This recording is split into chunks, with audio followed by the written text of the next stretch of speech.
Assalamualaikum warahmatullahi wabarakatuh.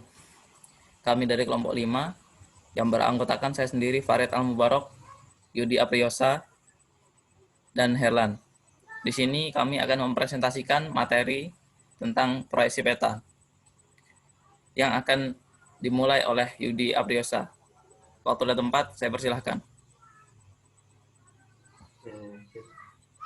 Pengantar proyeksi peta.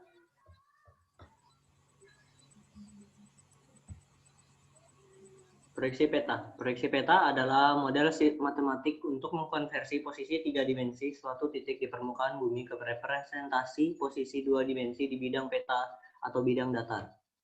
Efek dari pengkonversian tersebut adalah terjadinya distorsi pada aspek-aspek geometri permukaan bumi, contohnya luas, bentuk, jarak, dan arah.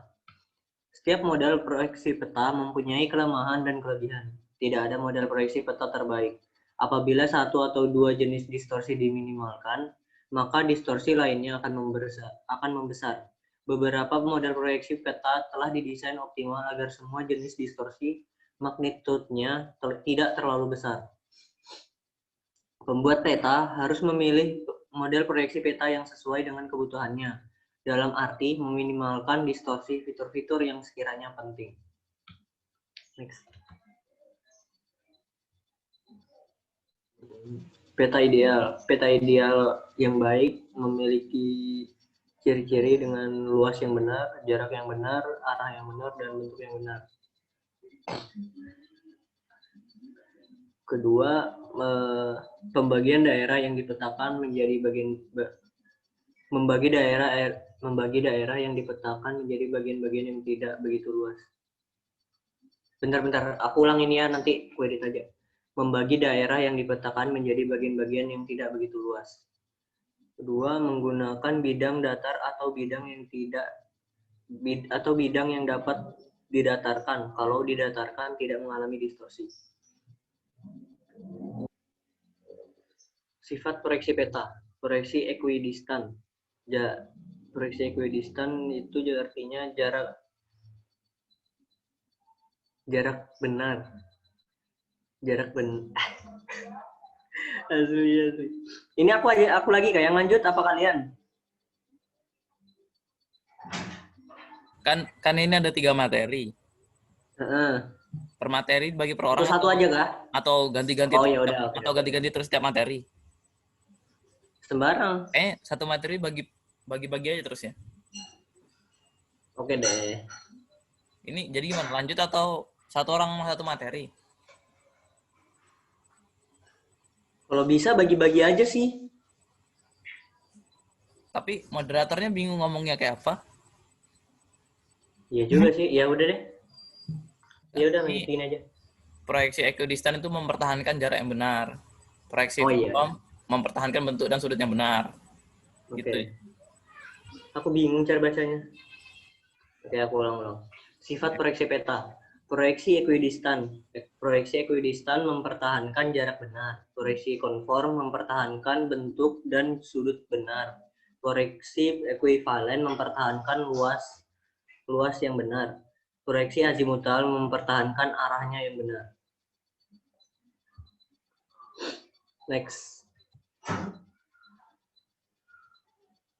Permukaan proyeksi peta. Di permukaan proyeksi peta memiliki 3 macam bidang datar. 1 bidang datar, 2 silinder, dan 3 kerucut. Berikut adalah contoh bidang proyeksi dan orientasinya. Oke, next. Kelas-kelas proyeksi peta. Model fisik proyeksi silinder, menyinggung dan memotong. Proyeksi kerucut, menyinggung dan memotong. Proyeksi planar, menyinggung dan memotong. Sifat distorsinya konform, sudut dan bentuk tetap. Ekuivalen itu luasnya tetap, sedang ekuidistannya jaraknya tetap, dan azimutal arahnya yang tetap.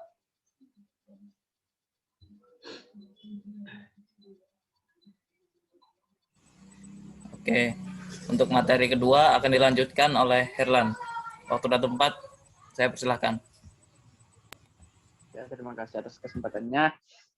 Proyeksi Mercator. Lanjut ya. Metode proyeksi. Pertama, proyeksi silinder normal konform. Kedua, meridian tergambar sebagai garis-garis lurus yang sejajar dan berjarak sama. Ketiga, paralel tergambar sebagai garis lurus yang berjarak tidak sama dan tegak lurus meridian. Semakin jauh dari ekuator, jarak semakin besar. 4. Bidang silinder menyinggung bola bumi pada ekuator yang diproyeksikan ekuidistan, sehingga faktor skala dalam kurung K di ekuator sama dengan 1. Semakin jauh dari ekuator, K semakin besar. Next.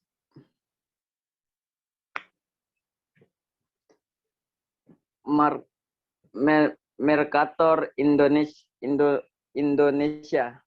Wilayah Indonesia dipetakan dalam satu sistem koordinat. Sumbu X sama dengan ekuator, sumbu Y sama dengan meridian Jakarta. Titik 0 sama dengan perpotongan ekuator dan meridian Jakarta. Next.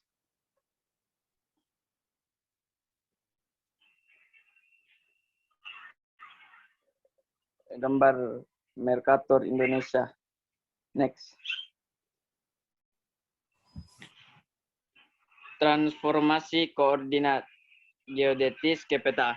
Pertama, letak titik yang akan ditransformasikan terhadap meridian Jakarta 106 derajat 48 menit 27,79 detik. Kedua, ellipsoid referensi yang digunakan. Next. Berikut rumus transformasi. Next.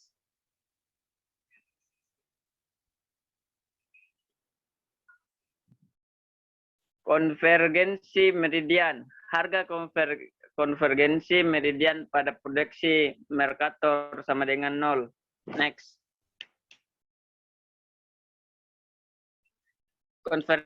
Konferensi sudut jurusan pada gambar berikut.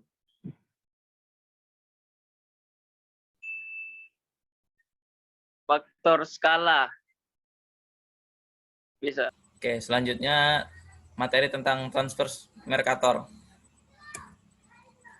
Transverse Mercator atau TM, sistem proyeksi ini pertama kali diperkenalkan oleh Johann Heinrich Lambert pada tahun 1772. L. Kruger pada tahun 1912 menurunkan suatu formula untuk mempermudah komputasi. Karakteristik sistem proyeksi transverse Mercator.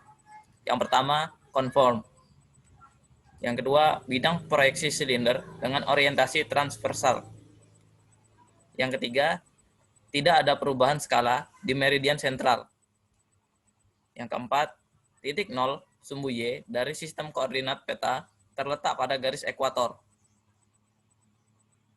Yang kelima, titik 0 sumbu X dari sistem koordinat peta terletak pada garis meridian sentral. Berikut adalah gambaran dari transverse Mercator. Transverse Mercator atau TM. K sama dengan 1, sepanjang meridian sentral atau jarak antara kedua kutub di bidang proyeksi sama dengan panjang busur antara keduanya di permukaan elipsoid. Titik-titik di luar meridian sentral mempunyai nilai ordinat. Titik-titik di luar meridian sentral mempunyai nilai koordinat Y dan lebih besar dari nilai Y di meridian sentral. Selanjutnya, nilai konvergensi grid Y bertambah apabila titiknya menjauhi meridian sentral. Dan yang terakhir, proyeksi garis meridian dan paralel saling berpotongan tegak lurus.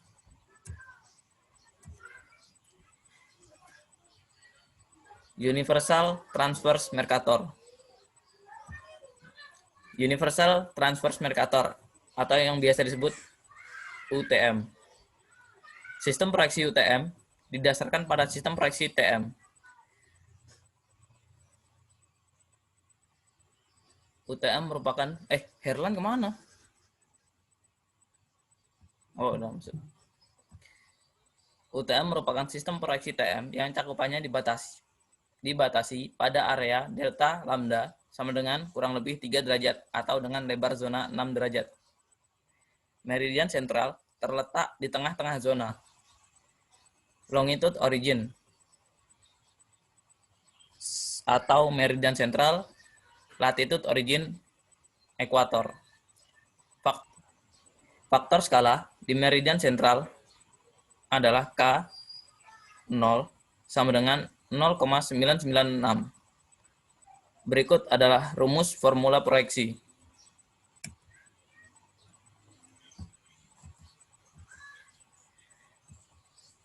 Metode proyeksi. Yang pertama, proyeksi silinder transversal. Yang kedua, lebar zona sama dengan 6 derajat, sehingga seluruh bumi terbagi dalam 60 zona. Ukuran zona 6 derajat bujur dikali 8 derajat lintang. Yang ketiga, tiap zona memiliki meridian tengah sendiri dengan faktor skalanya, atau K0, sama dengan 0,996.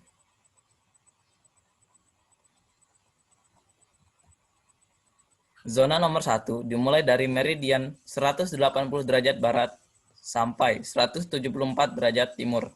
Dilanjutkan ke arah timur. Garis potong. Bidang silinder memotong bola bumi D, 2 buah meridian atau meridian standar dengan faktor skala sama dengan 1.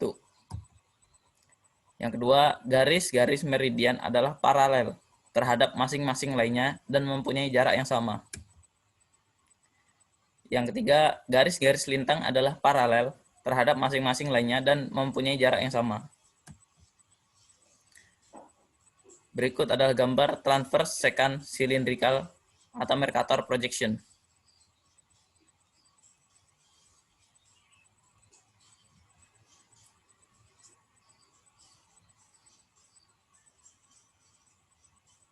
Di sini ada gambar faktor skala pada UTM.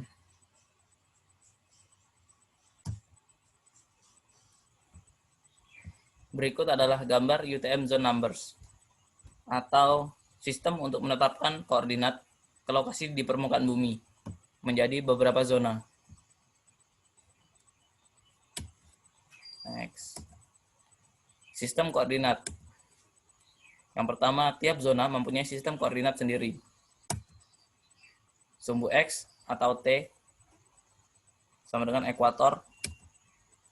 Sumbu Y atau U sama dengan meridian tengah atau B, O. Titik 0 pada perpotongan meridian tengah dengan ekuator atau titik 0 semu. Apsis semu sama dengan 500.000 meter pada meridian tengah. Koordinat semu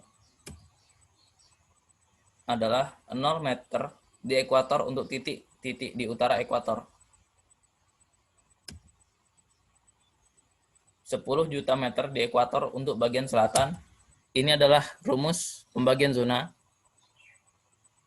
dan dengan koordinat semu.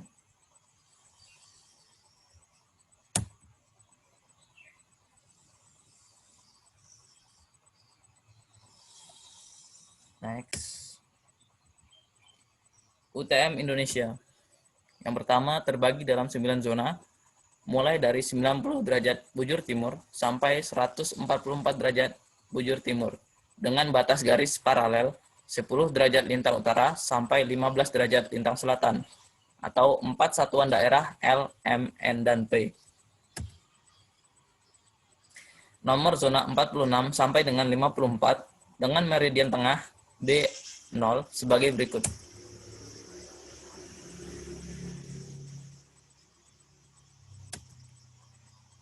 Nah, berikut adalah zona UTM di Indonesia.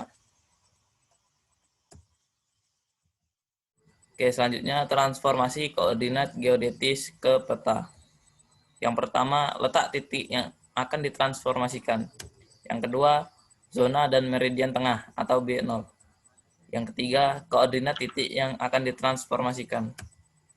Yang keempat, elipsoid referensi yang digunakan. Dan yang terakhir, ketelitian yang diminta atau banyaknya desimal dari P. Berikutnya rumus transformasi sebagai berikut.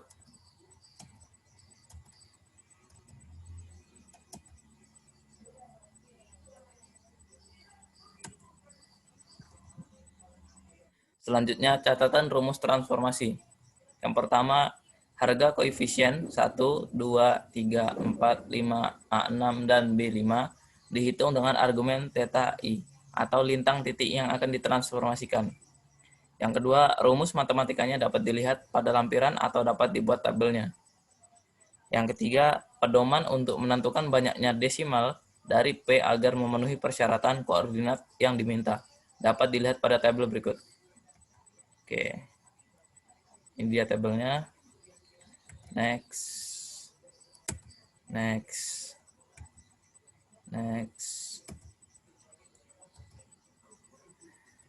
Nah, berikut transfer Mercator 3 derajat TM atau TM 3 derajat.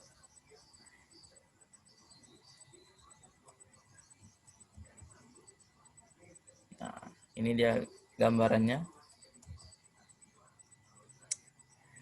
Ini dia tata letak zona TM 3 derajat.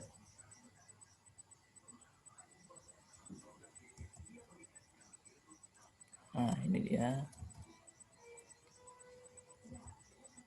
Sekian presentasi dari kelompok kami. Kurang lebihnya kami mohon maaf. Kami ucapkan Assalamualaikum warahmatullahi wabarakatuh.